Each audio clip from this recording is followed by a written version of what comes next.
کو لوگوں نے عبد القادر گیلانی کے ہاتھ سے چلتے ہوئے دیکھا، کبھی معین الدین اجمیری کے ہاتھ سے چلتے ہوئے دیکھا۔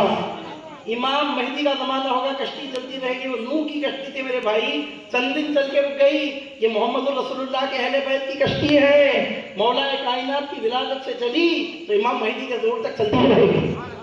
وہ کشتی جان بچانے کے لیے تھی تو یہ کشتی ایمان بچانے کے لیے ہے۔ جو اس کشتی میں نہیں بیٹھا غرق ہو گیا، غرق ہو کے پانی میں ڈوب گیا، اور جو اس کشتی میں نہیں بیٹھے گا نا، انہیں پانی میں نہیں ڈوبے گا، جہنم کی آگ میں جا کے پھنس جائے گا۔ وہ پانی میں ڈوب کے مرے، یہ جہنم کی آگ میں جل کے عذاب الہی کا نوالا بنیں گے۔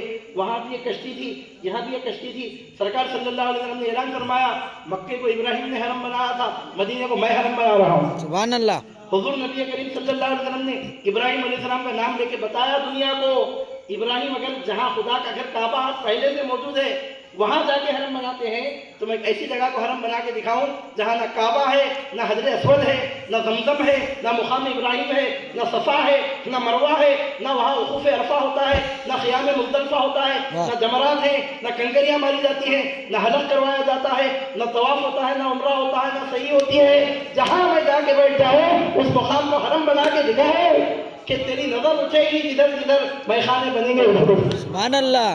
وہ ابراہیم تھے جنہوں نے مکے کو حرم بنایا تھا، میں نے مدینے کو حرم بنایا۔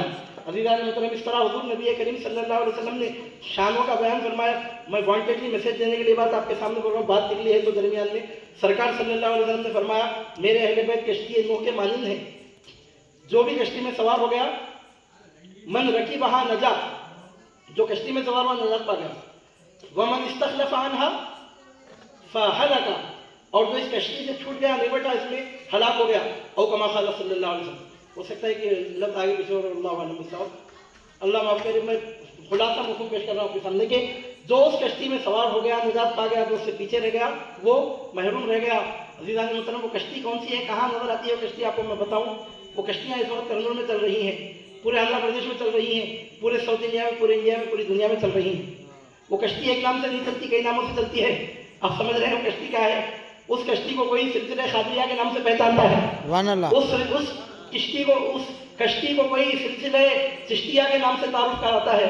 اس کشتی کا نام کسی نے سلسلہ نقشبندیہ رکھا، اس کشتی کا نام کسی نے سلسلہ سہروردیہ رکھا، اس کشتی کا نام کسی نے سلسلہ رفاعیہ رکھا۔